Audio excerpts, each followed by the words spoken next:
오늘은 여호수아 12장을 살펴보고 성경 전체 속에서 이어지는 내용들을 연관해서 생각해 보도록 하겠습니다.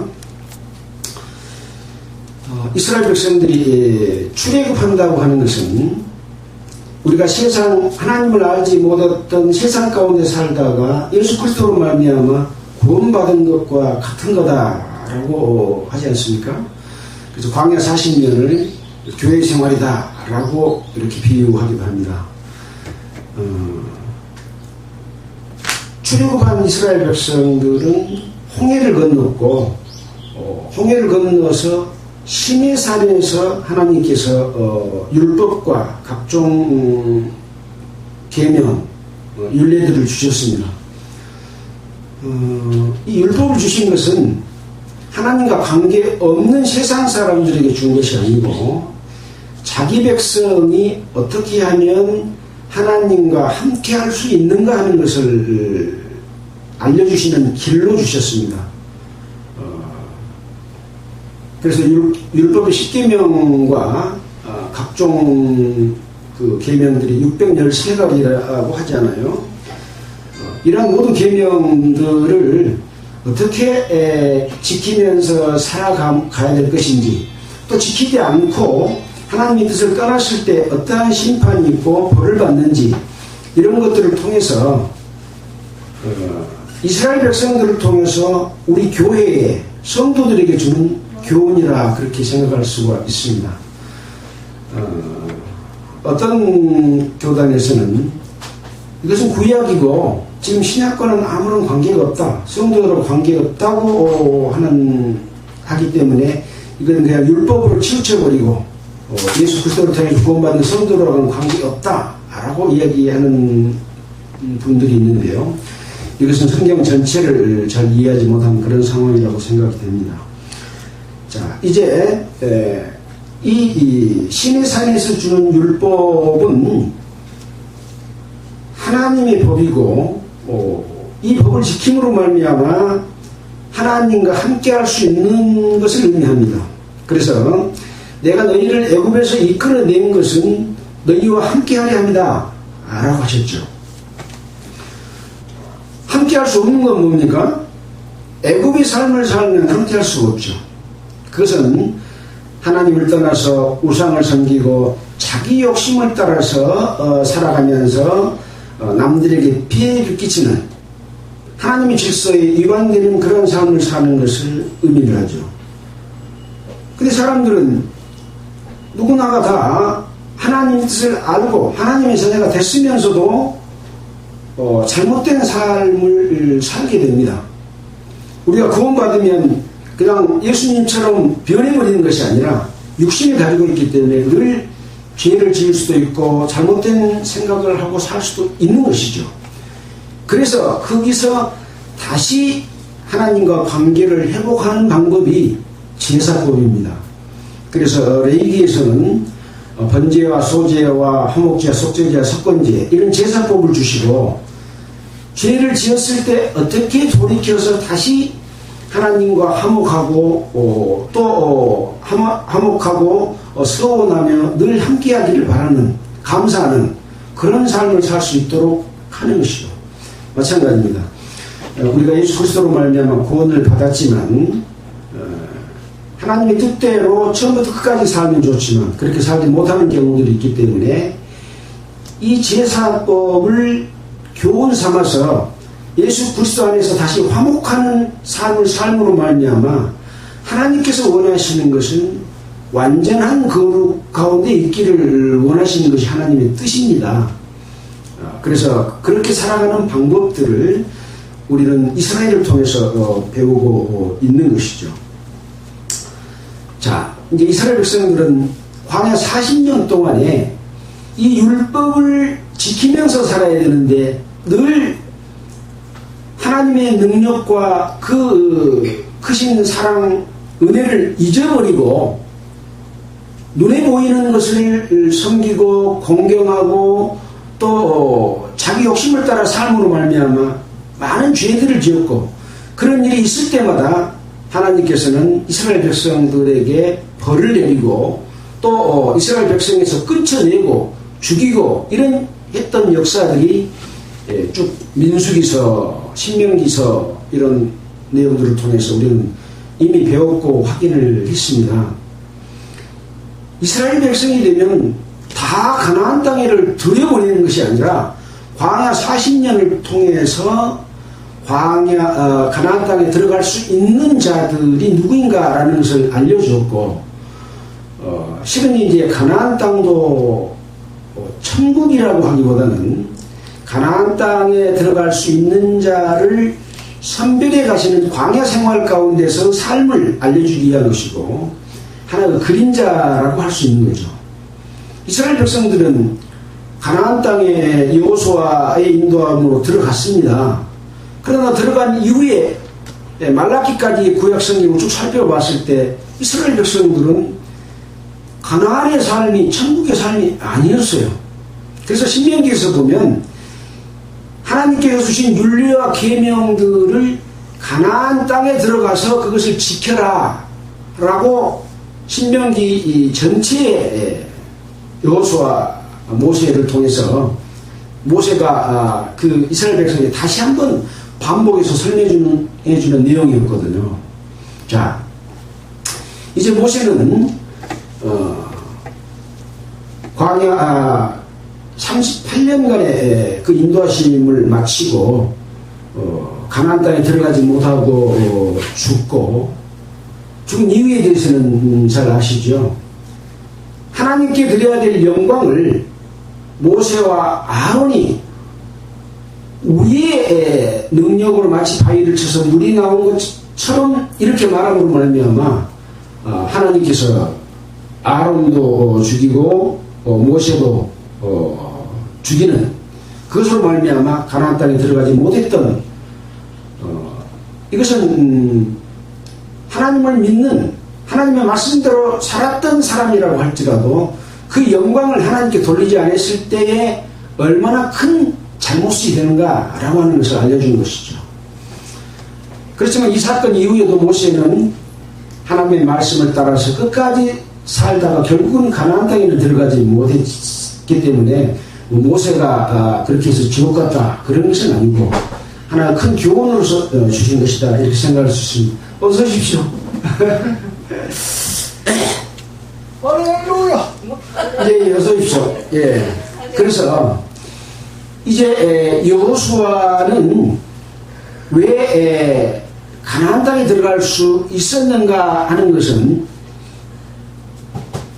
가나안 땅을 탐지하러 보냈던 12이 족속의 대표들이 탐지 보고를 했는데 다른 사람들은 10명의 사람들은 가나안 땅에 살고 있는 족속들이 아주 튼튼한 성을 갖고 있고 거대한 그러한 족속들이 살고 있어서 우리는 들어가면 다 죽습니다 라고 보고를 했지만 여호수아와 갈렙은 그들은 하나님께서 우리가 하나님께서 함께하고 계시기 때문에 그들은 우리 밥이다 우리는 능히 점령할 수 있다라고 보고함으로 말미암아 하나님만을 믿고 나아갈 때만이 승리할 수 있다고 하는 것 때문에 하나님을 온전하게 믿는 자만이 가나안 땅에 들어갈 수 있다는 것을 보여줍니다. 구원받은 하나님의 백성이 자기의 선으로 하나님의 거룩함을 입는 것이 아니라 오직 우리는 잘못을 저지를 수 있고 잘못을 뉘우칠 때 예수 그리스도의 피의 공로로 말미암아 다시 화목되는 것이다. 그래서 결국은 하나님만을 의지하고 예수님만을 의지할 때 영원한 천국에 들어갈 수 있는 길이다 라고 하는 것을 여호수아와 갈렙을 통해서 보여줬습니다. 자, 이제 여호수아는 이스라엘 백성들을 이끌고 모압 평지에서 요단을 건너서 이제 가나안 땅으로 들어가게 됩니다. 요단을 건널 때 어떻게 했습니까? 하나님께서 물을 말리시고 물이 저 위에까지 밀려 올라가 가지고 밑에 물이 말라서 건널 수 있도록 하나님의 능력을 나타내 보여주셨잖아요. 그렇게 해서 건너가서 여리고성을 함락할 때도 마찬가지입니다. 그런데 아이성을 점령할 때 1차전에서 실패를 했습니다. 하나님께서는 이 가나안 땅에 살고 있는 족속들을 하나도 남김없이 다 멸망시키라고 했고 그들이 갖고 있는 모든 물건도 다 불태우라고 했는데 아간이 외투와 금, 은 이런 것들이 욕심이 나서 그것을 하나님의 것을 감추었기 때문에 아이성 전투에서 1차전에 실패를 했습니다. 다시 여호수아가 기도하고 아간의 죄를 찾아내서 아간의 부모 형제와 자식까지 또 그 가축까지 모든 것을 다 불태우는 심판을 한 이후에 다시 아이성을 점령할 수가 있었기 때문에 가나안 땅을 점령하는 것도 하나님의 능력에 의지하고 하나님의 윤리와 계명을 지킬 때만이 이길 수 있다라고 하는 것을 보여준 것이라고 할 수가 있습니다. 자, 이제 오늘 나와 있는 이 내용들은 이제 여호수아가 가나안 땅을 점령한 내용들을 기록했고 12장 초반절에는 모세가 정복한 내용을 또 기록을 했습니다. 먼저 여호수아 11장 28절을 보면 이런 내용이 23절을 보면 이런 내용이 기록되어 있습니다. 이와 같이 여호수아가 여호와께서 모세에게 이르신 말씀대로 그 온 땅을 취하여 이스라엘의 지파의 구별을 따라 기업으로 주었더라. 기업으로 주었더라 하면 다 끝난 거죠. 이제 분배까지 끝났습니다. 성경은 이렇게 먼저 이야기해주고 나중에 어떻게 분배됐다는 건 또 나중에 분배 내용을 알려줍니다. 여기 다 점령했다 하는 내용도 지금 오늘 설명하는 가운데 나오게 되는 거죠. 자, 그러므로 말미암아서 그 뒤에 보면 그 땅의 전쟁이 그쳤더라. 여기 전쟁은 이스라엘이 가나안 땅을 점령하는 전쟁입니다. 지금으로 본다면 어떤 전쟁이었습니까? 하나님의 백성이 이 세상 가운데서 마귀와의 싸움의 전쟁이 그쳤더라 라고 하는 것과 같은 거죠. 우리 싸움은 어떤 싸움일까요? 세상에서 성도들이 살아가는 싸움이기도 합니다. 또 나 자신도 한 이스라엘이 될 수 있는 거죠. 내 안에는 이 점령당한 여러 왕들처럼 여러 가지 하나님을 대적하고 하나님을 순종치 못하고 하나님의 말씀을 거역하는 여러 가지 요소들을 가지고 있습니다. 몇 가지 왕인지 몰라요. 오늘 점령당한 왕은 33왕이거든요. 우리 속에는 33왕보다도 더 많은 하나님을 거스려 사는 삶을 가지고 있는 나쁜 생각을 가지고 있는 마귀의 밥이 돼서 하나님을 대적하는 그런 요소들이 있는 거죠. 우리가 세상을 살아갈 때 세상에 있는 요소들도 마찬가지입니다. 교회가 살아갈 때의 요소들도 마찬가지입니다.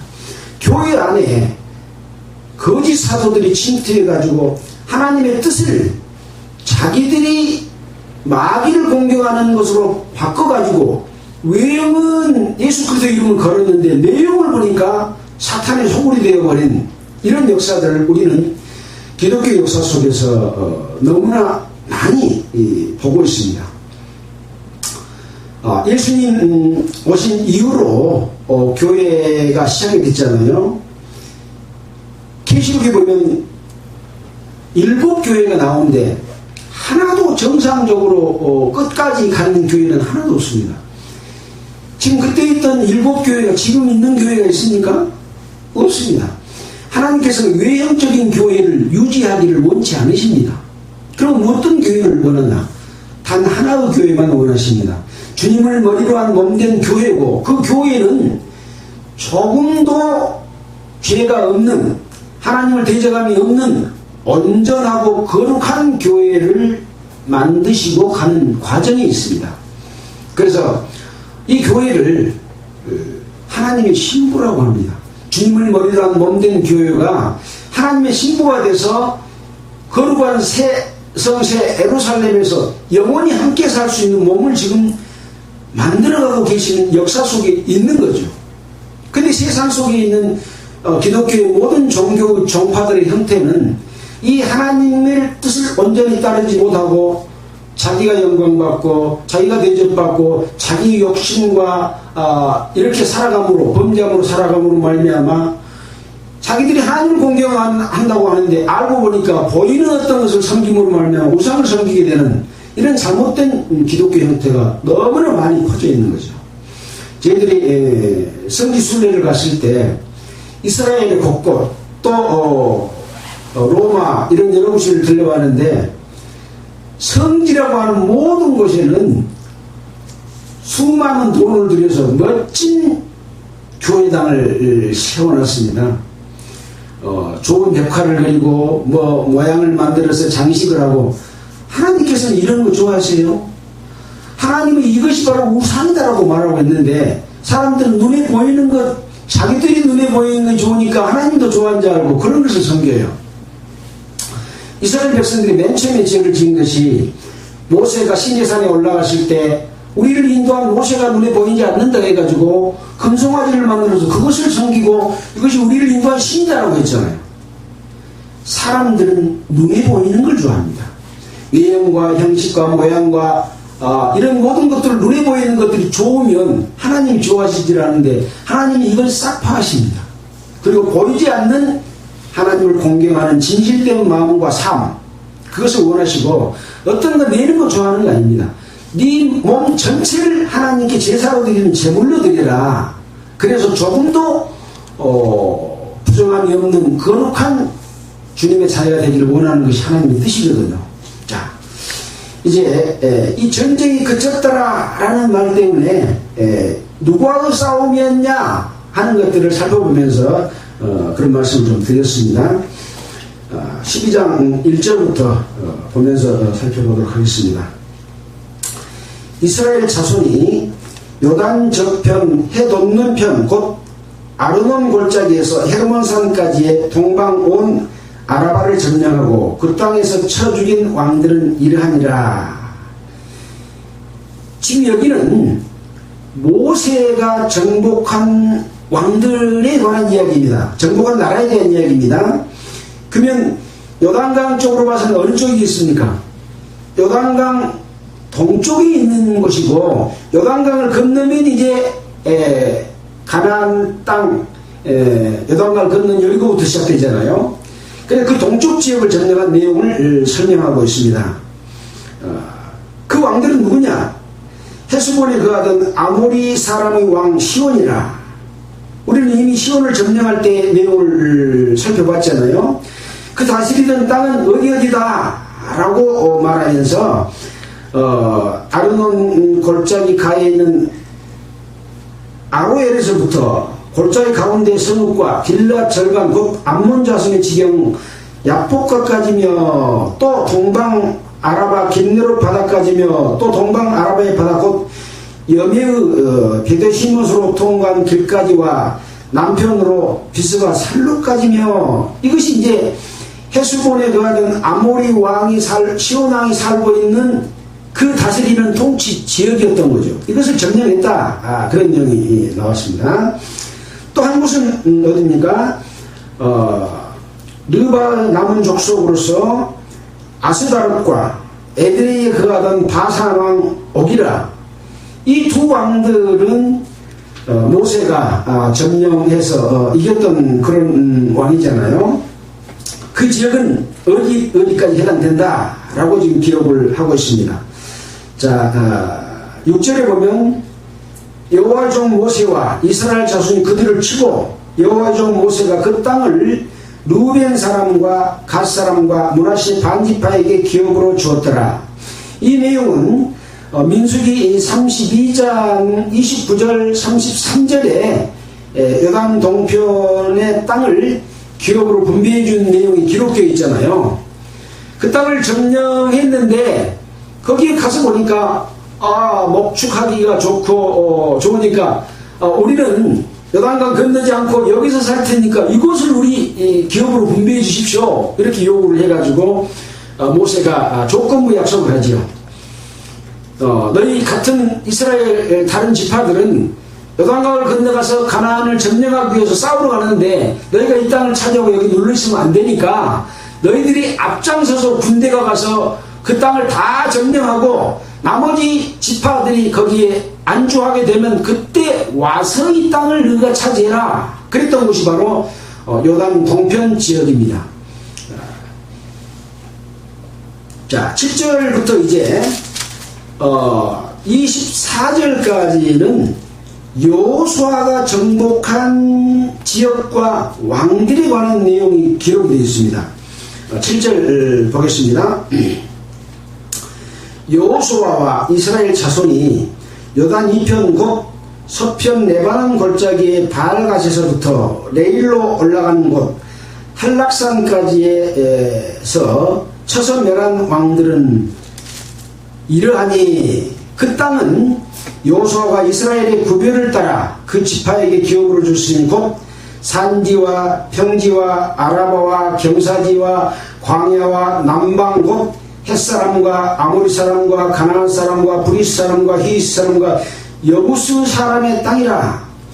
이 약속한 땅들은 다 하나님께서 아브라함에게 약속하시고 이 땅을 이스라엘에게 주겠다라고 약속했던 땅을 이제 여호수아가 대부분 점령한 내용을 기록해 놓고 있습니다. 그 족속들의 땅이잖아요. 그래서 하나하나 그 뒤에 쭉 어느 지역이고 어느 왕이다 하는 내용을 쭉 설명을 해놨습니다.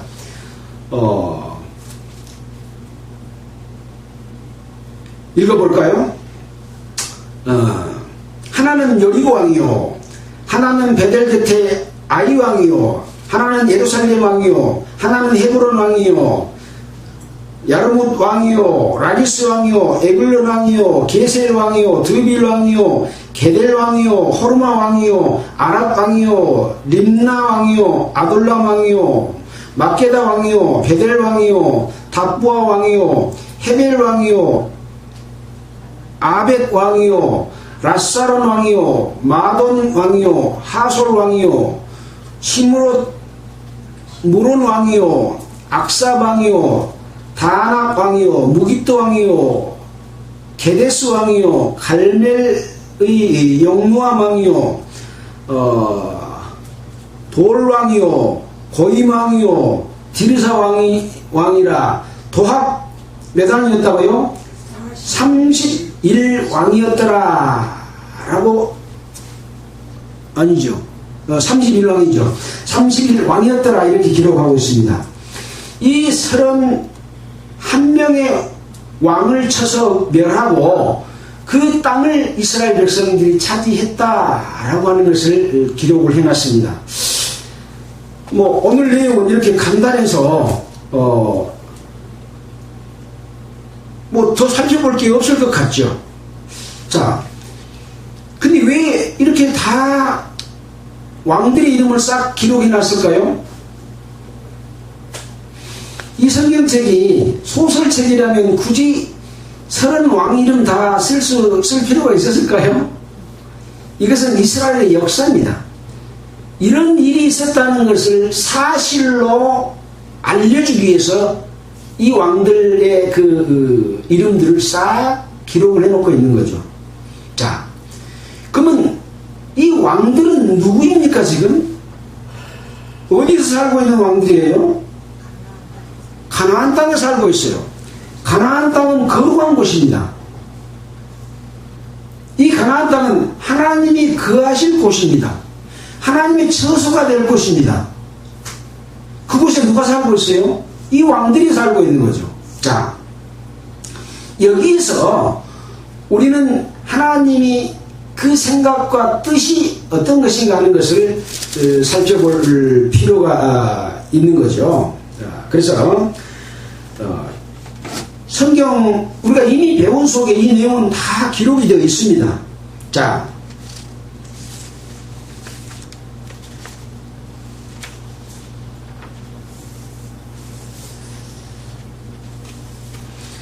레위기 18장을 한번 볼까요?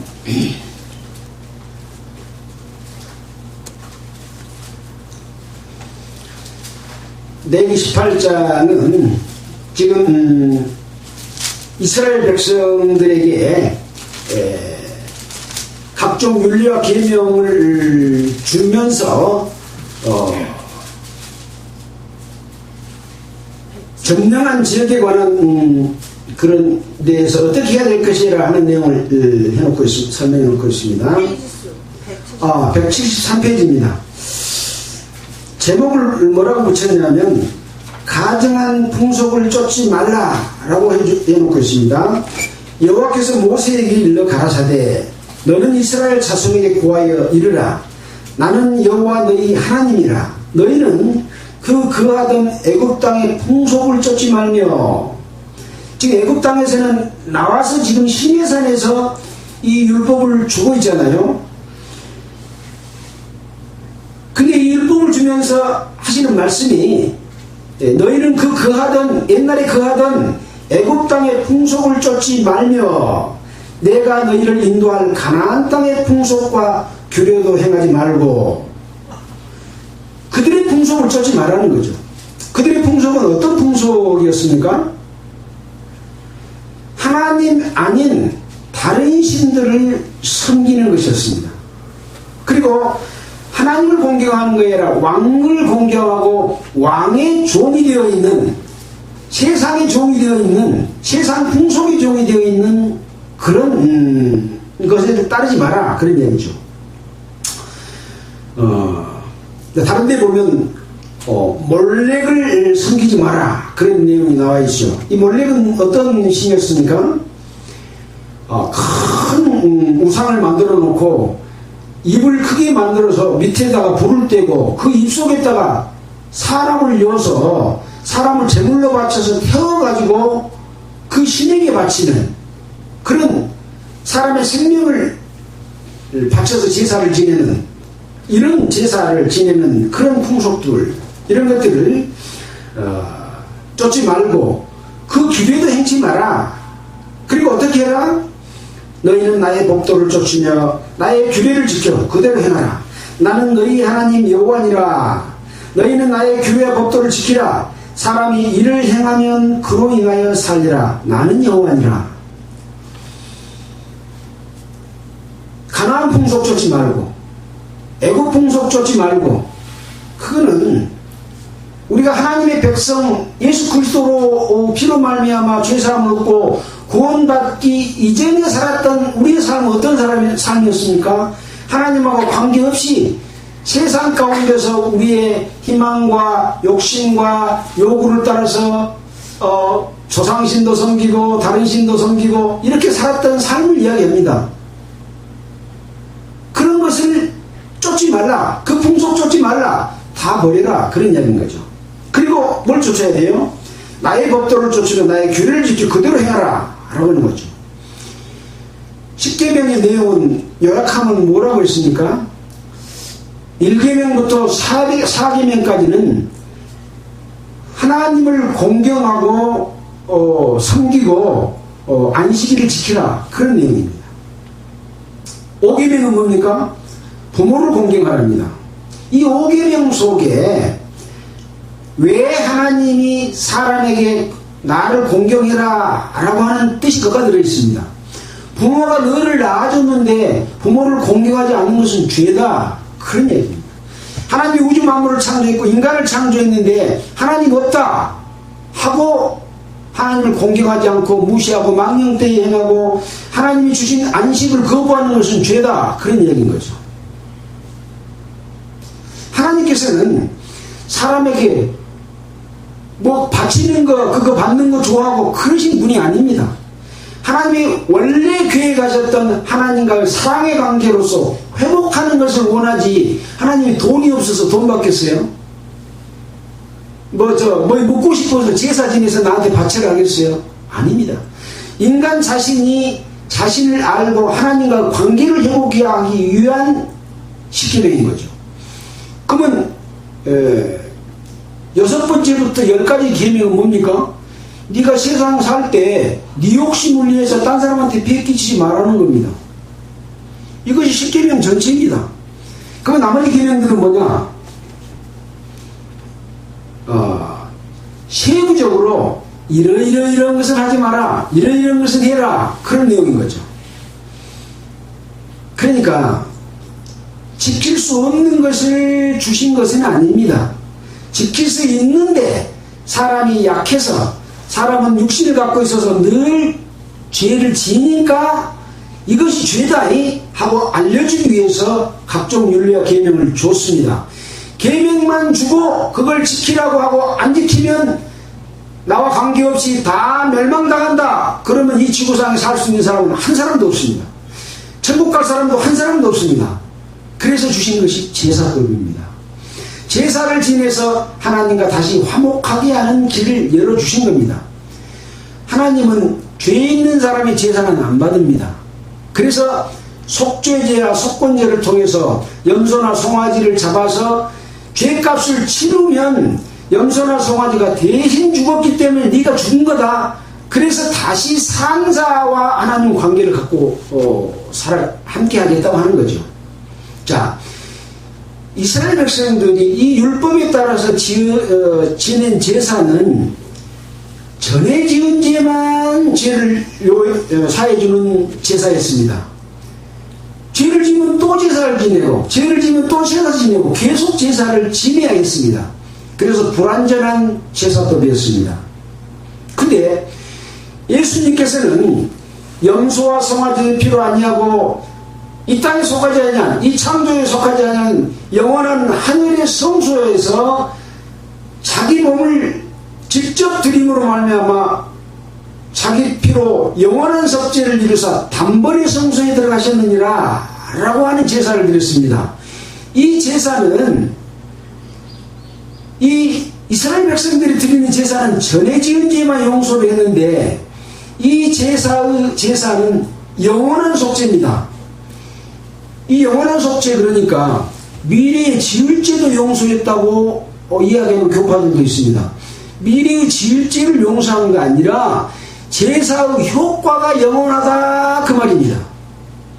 지지 않는 죄를 어떻게 용서를 받습니까? 지은 죄는 용서한데 그 뒤에 용서를 받고 또 죄를 지었어요. 그러면 또 염소나 송아지 안 잡아도 된다 이 말이에요. 한 번 드린 제사의 효과가 영원한 것이 영원한 속죄인데 이걸 오해해가지고 한 번 거듭난 사람은 죄를 지어도 천국 간다.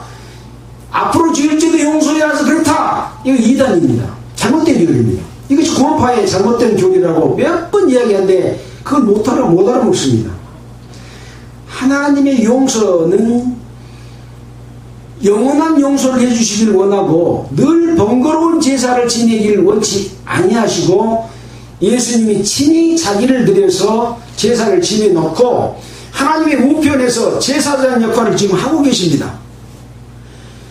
이스라엘 백성들의 제사장은 전에 지은 죄만을 용서했지만 이 예수님은 한 번 제사 드려놓고 영원한 속죄를 할 수 있는 제사를 지내놓고 제사장 역할을 하신다니까요.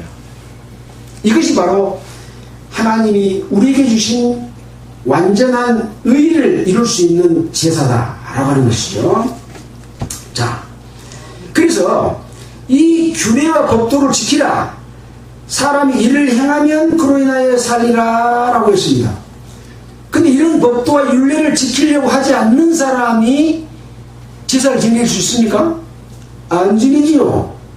죄를 반복해서 짓고 제사 지낼 생각도 없어요. 그래서 지키려고 하는데 안 지켜져. 또 죄를 지어. 그럼 제사를 지낸 거죠. 그래 놓고 다시는 이제 죄 안 지켰습니다 하고 서원제를 드립니다. 또 하나님과 화목돼서 화목제를 드립니다. 또 감사제를 지낸 거죠. 이것이 반복되는 이스라엘 백성들의 제사였습니다.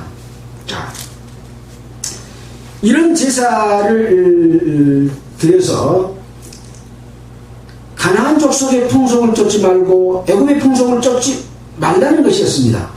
자, 이러한 풍속을 가지고 있는 이 가나안 땅에 살고 있는 사람은 거기서 살 자격이 없기 때문에 그들을 점령하면 그들을 진멸하라고 했습니다.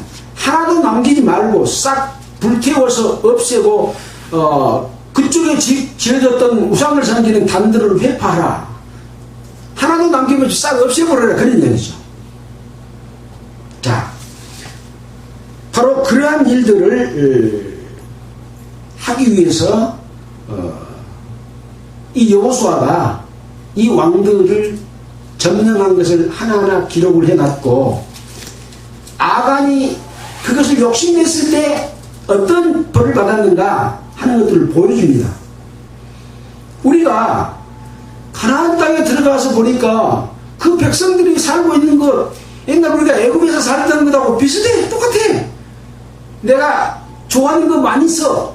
먹고 싶은 것도 많이 있고, 좋아하는 여자도 있고, 또 좋아하는 금덩어리도 있고, 이것은 우리가 차지하고 세상 것도 즐기고 하나님도 섬기자, 그것이 아니라는 거죠. 그것을 붙들고 있으면 그건 가나안 풍속이다, 그건 애굽의 풍속이다, 그러니 그걸 진멸해라, 이런 이야기입니다.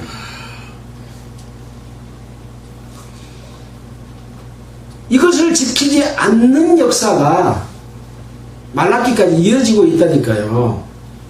그럼 말라기 이후에 신약 성경에서는 예수 그리스도로 말미암아 이제 영원한 속죄를 이루는 완전한 제사를 드려줬어요. 그 이전의 율법은 주시는 계명은 똑같아요. 똑같아. 유대인에게만 율법을 준 것이 아닙니다. 물론 우리에게 그 십계명 확정 율례를 주지 않았어요. 로마서에 보면 이방인들에게는 율법을 주지 않았다고 했습니다. 율법이 없는 이방인은 그 양심의 증거가 되어 그 행위로 말미암아 스스로 죄가 지은 것을 깨닫느니라 그랬습니다. 율법은 613가지지만 하나님께서 우리 속에 심어진 양심으로 보는 죄는 6130가지도 넘는 더 많은 죄를 우리 속에 심어진 양심으로 말미암아 죄를 분별할 수 있도록 해줬습니다. 그 지은 죄, 그 양심에 가리키는 모든 것들은 다 가나안 풍속이고 애굽의 풍속을 따르는 것입니다. 그것을 다 진멸하지 않으면 하나님이 거룩하다 안 해주신다니까요. 하나님은요, 완벽한 걸 원하시지 죄를 조금 짓고 저한 것도 좀 하게 하고 그러지 않습니다. 그래서 하나님을 섬기는 것은 복잡한 것이 아니라 간단한 것인데, 간단한 것을 못하는 것 때문에 하나님을 섬기기가 어려운 거지, 하나님은요 도망을 원치 않습니다. 이스라엘 백성들이 제사 지낼 때도 염소나 양을 잡아야 될 사람이 있고 비둘기로 제사 지낼 사람이 있었습니다. 그 사람의 제사 능력에 따라서 없는 것을 받으시지 않았습니다. 고린도후서에도 그렇게 기록이 되어 있습니다.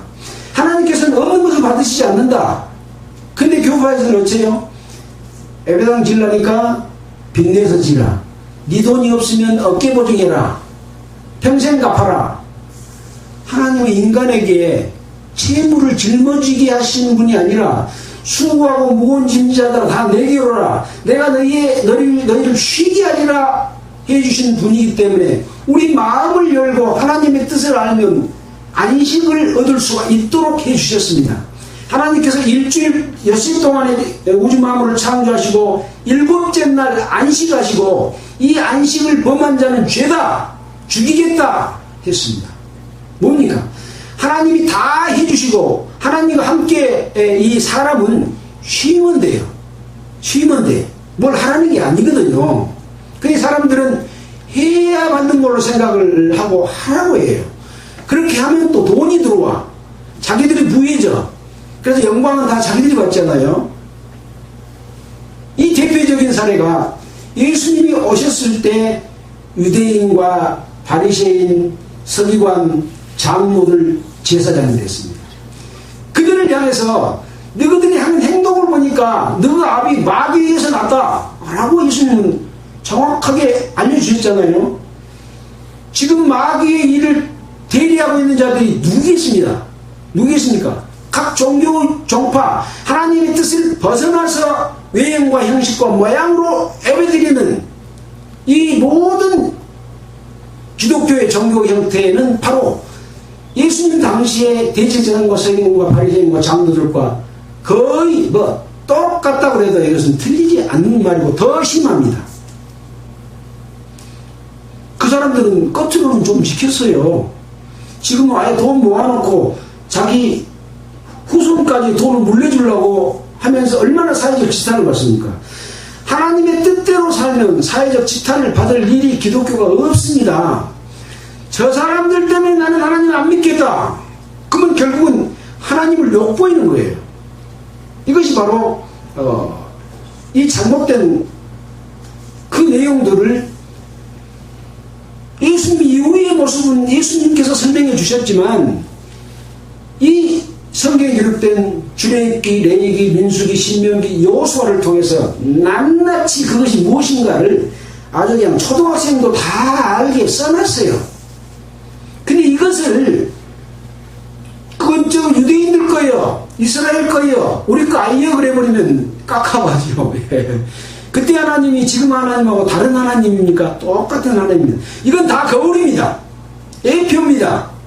그래서 사건이 있을 때마다 거기에 단을 세우고 이것을 기념해라. 너희들 후손들이 이것을 묻거든 이러이러해서 이랬다고 말해라 라고 지금까지 우리에게 알려주시고 계신 것이 성경이거든요. 무슨 교훈을 받습니까? 이런 교훈을 안 받으면 성경을 볼 이유가 없습니다. 나는 성경을 몇 독 했고 암송을 얼마나 했고 그거 아무 의미가 없습니다.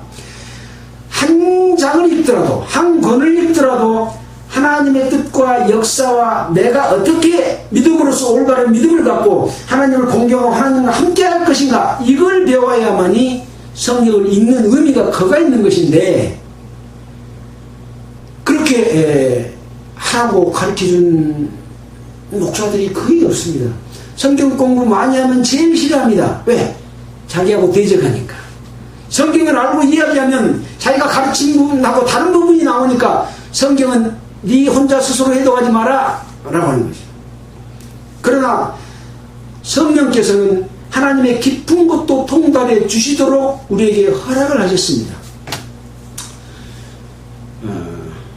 그래서 이런 모든 것들을 우리가 성경을 통해서 올바로 이해해야만이 우리가 하나님을 올바로 공경할 수 있다라는 그런 교훈들을 계속해서 주고 있다고 할 수 있습니다. 자, 레위기 18장 24절 보겠습니다. 레위기 18장 24절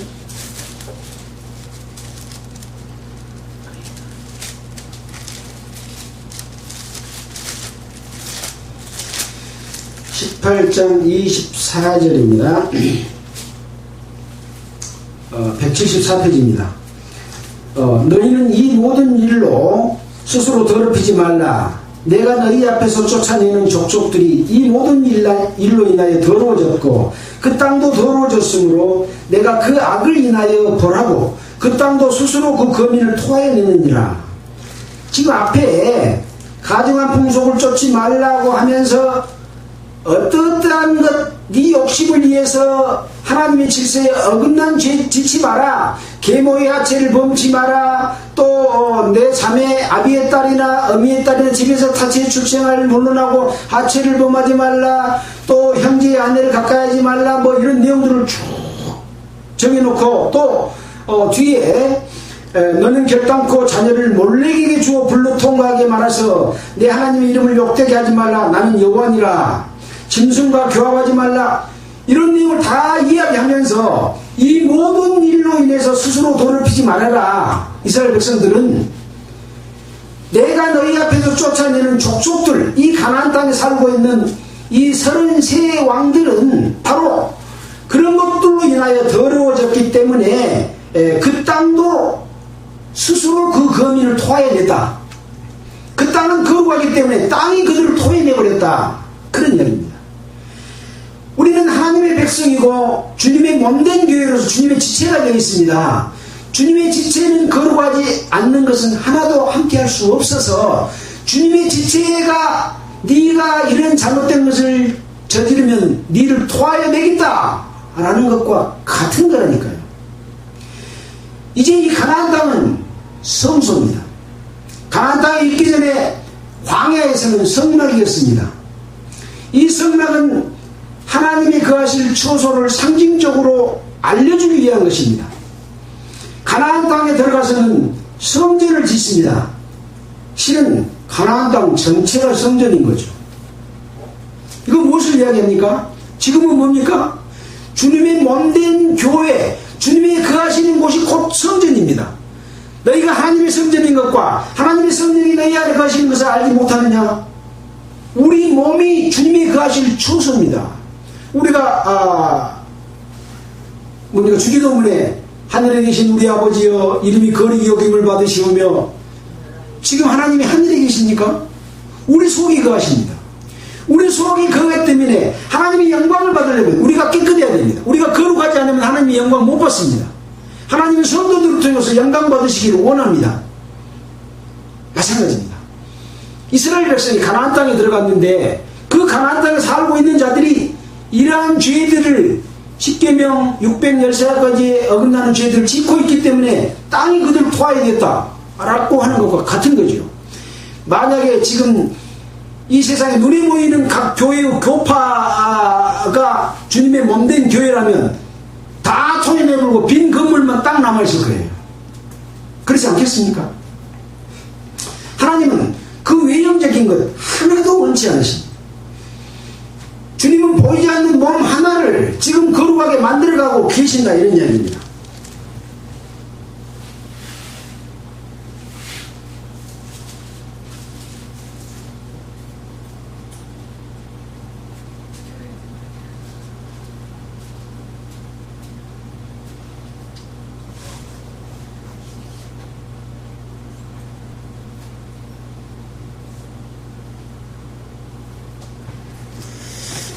하나님의 거하실 처소가 되기 위하여 만들어져 간다는 내용이 어디가 있는데요.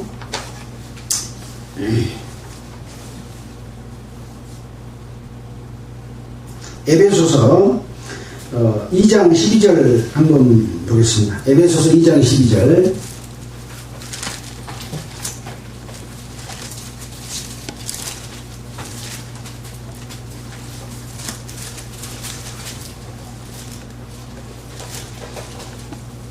(2장 12절) 신약성경 311페이지입니다. 그때 너희는, 여기는 지금 바울 사도가 옥중에서 에베소 교회들에게 편지합니다. 이 에베소는 유대 이스라엘 지역이 아니고 이방 지역이잖아요. 그때 너희는, 에베소 교회에 있는 너희들은 그리스도 밖에 있었고 이스라엘 나라 밖의 사람이라, 약속의 언약들에 대해 외인이요 세상에서 소망이 없고 하나님도 없는 자이더니, 이제는 전에 멀리 있던 너희가 그리스도 예수 안에서 그리스도의 피로 가까워졌느니라. 그는 우리의 화평이시니라. 둘로 하나를 만드사 중간에 막힌 담을 놓으시고 원수된 것 곧 의문에 속한 계명의 율법을 자기 육체로 폐하셨으니, 이는 이 둘로 자기 안에서 한 세 사람을 지어 화평하게 하시고, 또 십자가로 이 둘을 한 몸으로 하나님과 화목하게 하려 하시니라. 원수된 것을 십자가로 소멸하시고 또 오셔서 먼 데 있는 너희들에게 평안을 전하고 가까운 데 있는 자들에게 평안을 전하셨으니, 이는 저로 말미암아 우리들이 한 성령 안에서 아버지께 나아감을 얻게 하려 하시니라. 자, 이렇게 하고 그 뒤에 이제 이런 내용이 기록이 되어 있습니다. 그러므로 이제부터 너희가 외인도 아니요 손도 아니요 오직 성도들과 동일한 시민이요 하나님의 권속이라. 너희는 사도들과 선지자의 터 위에 세우심을 입은 자라. 그리스도 예수께서 친히 모퉁이 돌이 되셨느니라. 그 안에서 건물마다 서로 연결하여 주 안에서 성전이 되어가고, 너희도 성령 안에서 하나님의 거하실 처소가 되기 위하여 예수 안에서 함께 지어져 가느니라. 에베소 성도들을 향해서 이제 하나님의 권속이고 구약 성경에 있는 선지자들과 사도들을 터 위에 세워짐을 입은 자들이다. 예수께서 모퉁이 돌이 되었고 너도 그 돌이 돼서 건물마다 연결한 속에 들어가서 성전이 되었다. 하나님이 이 성령 안에서 하나님의 거실 처소가 되기 위하여 함께 지어가고 있는 것이다. 예수 그리스도로 말미암아 거듭난 자는 하나님의 성전의 한 돌입니다. 이 돌들이 모아져서 성전이 될 것이고, 성전에는 누가 계시기 위해서 그런다고요? 하나님이 그것을 거하실 처소가 되기 위한 것이에요. 이 성전에 거룩하지 못한 것이 있으면 하나님이 안 들어오셔요. 조금 더러워도 들어오실 것 같아요? 안 들어와요. 그래서 성경에서는 정금같이 연단해서 100% 금덩어리가 돼야 된다. 그래서 금을 귀하게 생각하는 거예요. 연단하고 걸러서 순전하게끔 만들고 싶어 하시는 것이 교회인데, 이 세상에 있는 교회 가운데 하나님이 계시겠어요? 이스라엘 백성 중에 아간이 그 욕심내니까 아간 부모, 형제, 자식까지, 가축까지 싹 진멸시켜버리고 하나님이 아이성을 점령하게 했잖아요. 이런 데서 교훈 안 받으면 어디서 교훈을 받아요? 이렇게 가야 올바른 교회가 되고, 교회 안에 성도가 되고, 주님이 만든 교회가 돼서 주님이 주실 영광에 참여되는 거예요. 가나안 땅이 천국이 아니에요. 그림자예요. 그림자. 어떤 자들이 가나안 땅에 들어가고 어떤 자들이 기업을 얻는다라고 하는 것을 알려주는 거라니까요. 오늘 33명의 왕들을 진멸시켰어요. 남김없이. 우리도 그렇게 진멸시켜야 우리가 거룩이 집니다. 그리고 다시 그 살려놓은 자들도 속에 있다 읽어보면 있어요. 그것 때문에 또 죄를 짓는 일이 생기면 안 된다, 이런 얘기예요. 아예 자신 없으면 진멸시키고 자신 있으면 남겨둬요. 그럼 남겨두면 결단코 피해를 보게 되고 고난을 당할 겁니다. 그리스도인들이 세상에 고난당하는 것은 남겨놓는 것, 욕심 때문에 고난을 당합니다. 순전하게 주님이 원하시는 뜻, 십계명, 각종 율례, 제도, 제사법, 이 모든 것들은 완전하고 방송이 자꾸 중단해. 분명한 것이고 다 능히 성령의 능력으로 지킬 수 있는 일입니다. 주님의 몸된 교회 안에서 거룩한 지체로 남아서 주님의 영광에 다 참여되는 여러분들 되시기를 바랍니다.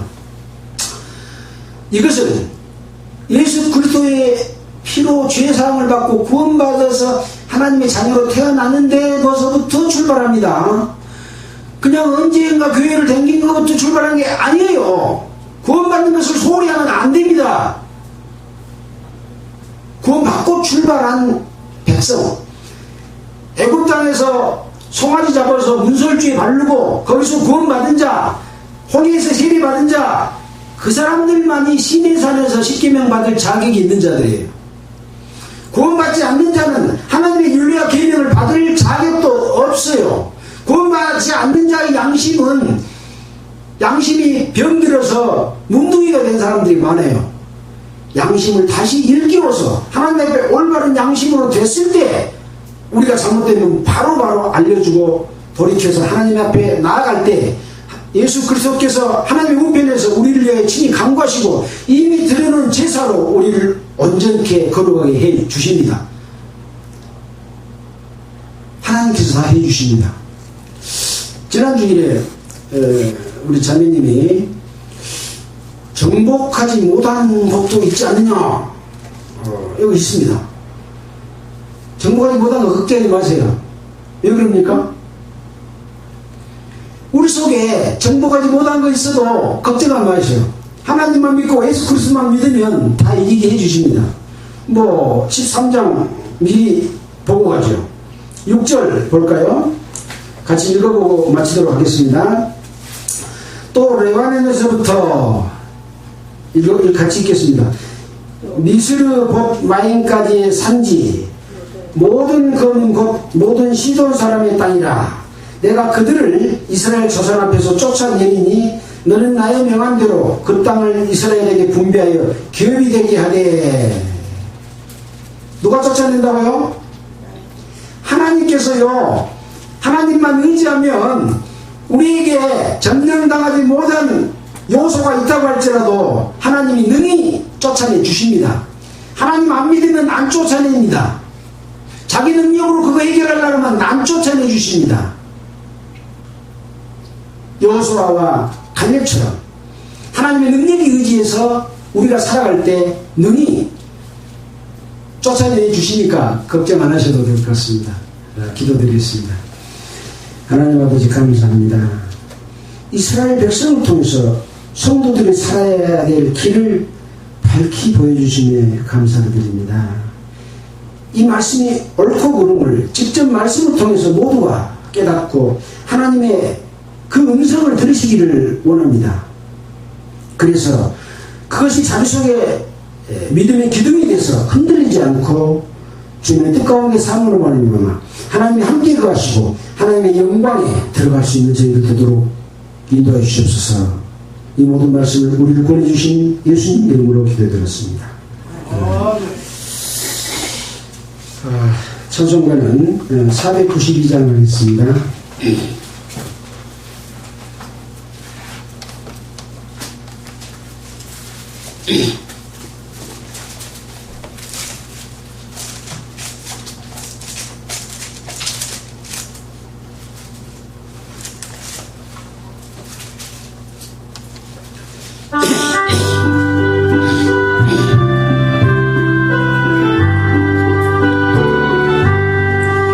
나의 영원하신 기요 생명보다 귀하다.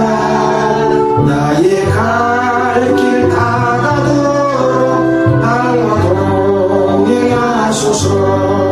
주께로 가까이 주께로 가오니 나의 갈 길 다가도록 나와 동행하소서. 세상 국이 안일함과 모든 명예 버리고 험한 길을 가는 동안 나와 동행하소서. 주께로 가까이 주께로 가오니 나의 갈 길 다가도록 나와 동행하소서. 어두운 골짜 지나가며 험한 바다 건너서 천국문에 이르도록 나와 동행하소서. 주께로 가까이 주께로 가오니 나의 갈 길 다가도록 나와 동행하소서.